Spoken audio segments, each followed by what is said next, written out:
Is Darwin Nunes another Timo Werner, Jan? No, he's not. Timo Werner is Timo Werner and Nunes. I mean, I like Timo Werner as well. I thought he was a bit unlucky with Chelsea. He didn't get a spell, and there was a lot of things. He came in COVID, and there were so many different things that Timo Werner coming back to Leipzig, he starts scoring again. No, he is obviously injured, but Nunes will do well, and I said it on the show as well. Darwin Nunes will be a great player for Liverpool Football Club, and he will score a lot of goals. And it's not like he hasn't scored. This is 5 in 13. I mean, with the price tag, that is not enough, of course, but Nunes will be okay. Just need that goal now, because everything now is in his head. You can train as much as finishing you will in training. Now you have to sort out your head, because you just think Nunes today, when he's sitting on a bus or whatever he is now, he will think he will never score again. So you have to tell him, you will, my friend. On the same subject, Ali, what would you tell Darwin Nunes to help boost his confidence? Say you're in that Liverpool dressing room. Do you even bother? Well, it depends on what kind of relationship you have with Darwin. But if you are close to Darwin Nunes, you would say to him, look, you're doing a lot of great things out there. All right? You're putting yourself in good positions. And I know that as a forward, you're like, yeah, I know I'm in good positions, but I need to score. That's what you live off. If he weren't creating dangerous opportunities, I would be more concerned. If he were hiding, I would be more concerned. But he hasn't been doing that. He's been an active participant, so much so that he is the one that has had the opportunities in front of him. I would continue to go to Darwin Nunes. And the best thing that could happen to Darwin Nunes right now is take a shot on goal and a deflection and it goes in. Right. It bounces off your knee and it goes in. You don't even know it's happening. Bounces in, find a tap in, something that becomes an easy goal to score, or something that allows you to see a different picture. Right now, he's seeing the same picture time and time again, and that is coming up to the goalkeeper, hitting it wide, hitting off the post, being called offside. When Hugo Sanchez was coaching in La Liga, he famously showed a struggling striker a DVD of all his goals. Oh, well, that's... Thank you, Hugo. Thank you very much. Appreciate that, Hugo. Yeah, when you're a striker, do you want anyone helping you or giving you advice?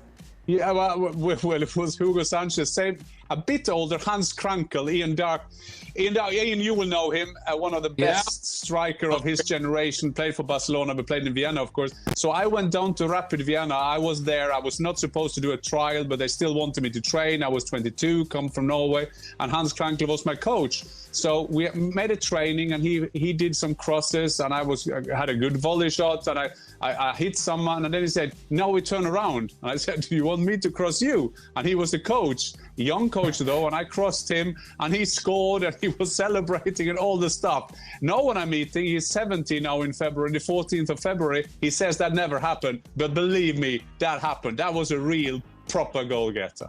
Ah, there you go. Will you be watching Al Nassr games, Jan, is the next question. Will you be watching Al Nassr?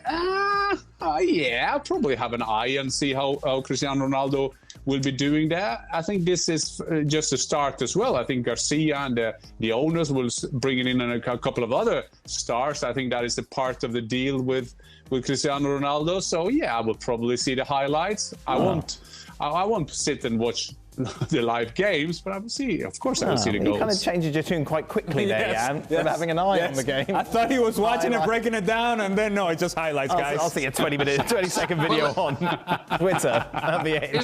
Thanks. Are there highlights from the Saudi League? Where? Well, we'll find. Don't worry. They'll turn up, Ian. There you go. They will turn up. So will Salt Bay. Who will finish lower? Who will finish lower, Ian? Liverpool, Chelsea, or Tottenham? Well, cracky! Now you're picking on some problem clubs there. I've got a feeling it might be Chelsea, this season, because they really are in transition, and they looked quite soft in that game against Nottingham Forest. They look like they got bullied out of the game in the second half. So things are not right with them. Everything's settling down after the Abramovich era. New owners, new manager, some players not really firing anymore. So I've got a feeling this might be one of those seasons for them where comparatively a little way down the table. No, it's going to be Tottenham. I mean, did you see Tottenham yesterday? Do you see the interviews of Conte? Oh. There is something going on there. I'm 100% sure it's going to be Tottenham. And I also just wait for the speculation with Thomas Tuchel coming to Tottenham. You'll see that will happen soon, because this marriage of Conte and Tottenham won't last long, because he's more or less praying for be fired now with the way he's commenting. What's more likely, Jan? Tuchel at Tottenham or Pochettino at Tottenham? Yeah, but should you go back? Isn't that a old rule? Should you go back to? It's not like, oh, we need a title, let's bring in Pochettino, is it?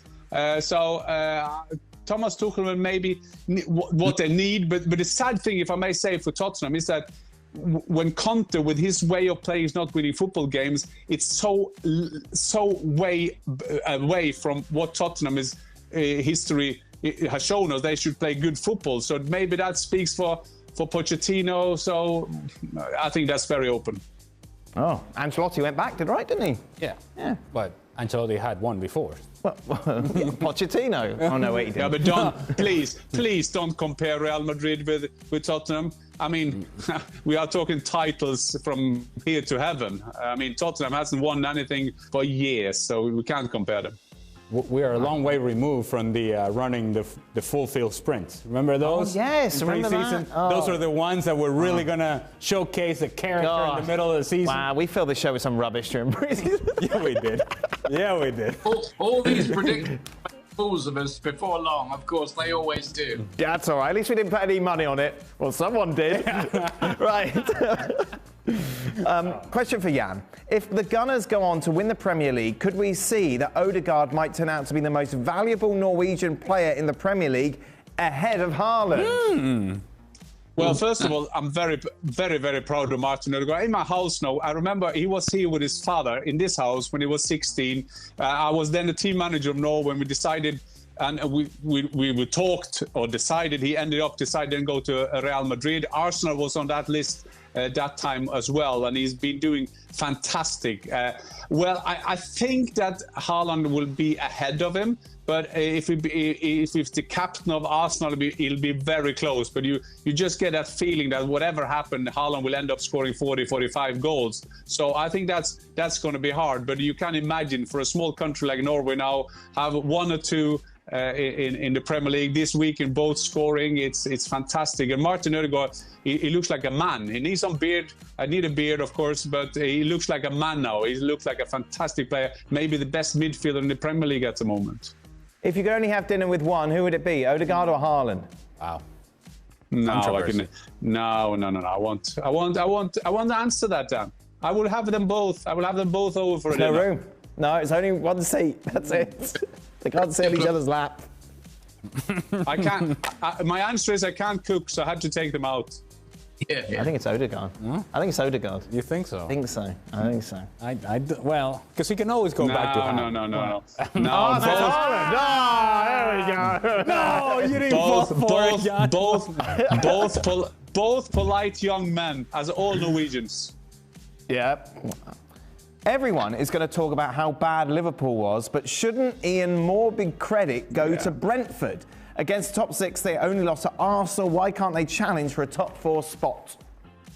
Well, I don't know about top four, but yeah, let's give all the credit in the world to Brentford, who, of course, were famously described by their own manager as a bus stop in Hounslow when they came into the Premier League. Everybody, they're going straight back down. They didn't go straight back down. They did very, very well. And this next summer, they said, well, yeah, it'll be second seasonitis now for Brentford. They'll go down this time. We're up in 7th place as we're talking. They're even managing to dream of maybe playing European football next season. And they're a handful for everybody they play against. I think, they hammered Manchester United 4-0. Didn't they win at Manchester City just before the World Cup? They've Liverpool tonight. So, it's about time we took them seriously, isn't it?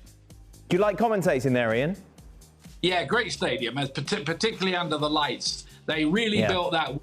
It's not a big capacity, so it always feels really atmospheric. And they've done a great job. It's a wonderful club, really. That a lot of clubs around the country should have a look at them and well, this is the way we can build ourselves into being a top flight club that works. Everybody's pulling in the same direction. The ownership's great. The coach is obviously wonderful, and he's just signed a new deal as well. And the players been on the project. It's, and they did that tonight without Ivan Toney in the team. Ian, what was your favourite match to commentate from the World Cup? From the World Cup, I think it was Morocco knocking out Portugal. Wow, because you hate Ronaldo? No, just because I have a World Cup to always Europe and South America, and it was great that Morocco made the run that they did, and they deserved to be where they were to get to the semi-finals.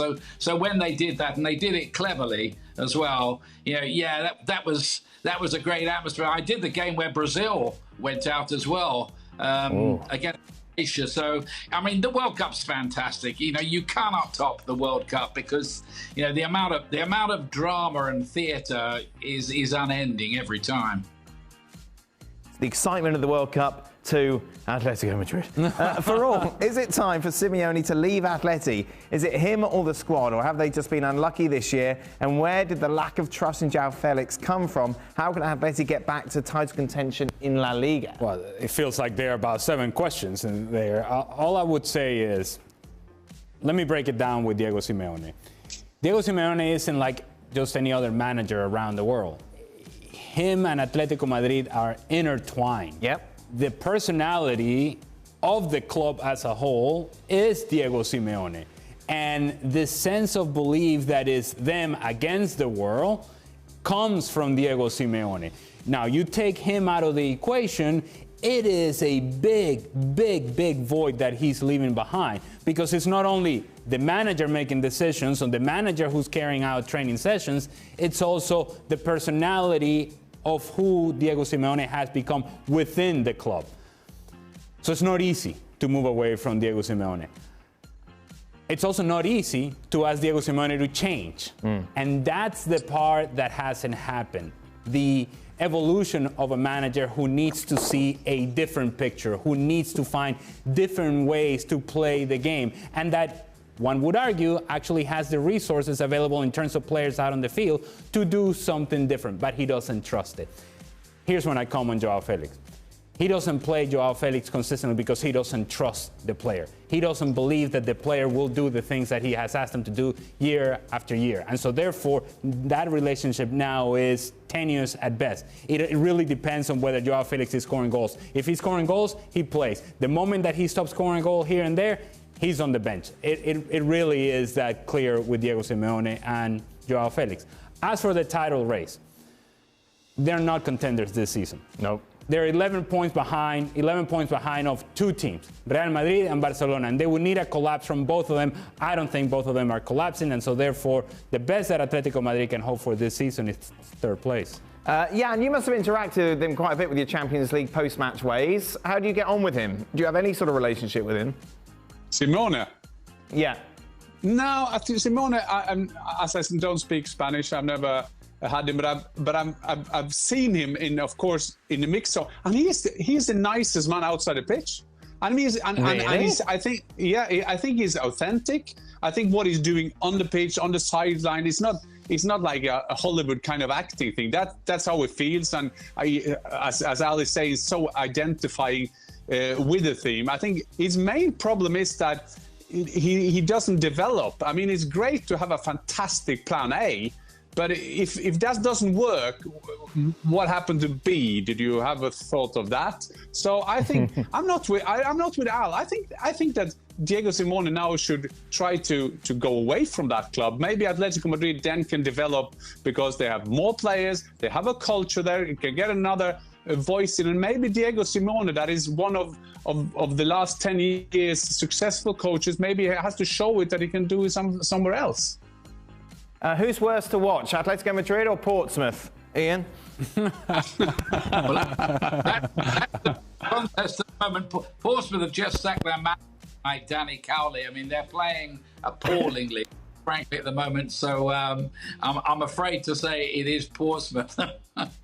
Oh, poor Ian. There you go. So not good for South Coast. Why do you do that to Ian? Well, because I He's got a nice haircut going on. He's feeling good about the new year. And then you're going to do this. It's because of Dan's allegiances to Southampton, Ali. Yeah, it's very strong Southampton supporter. That's it. I see. That is it. We are done. Oh.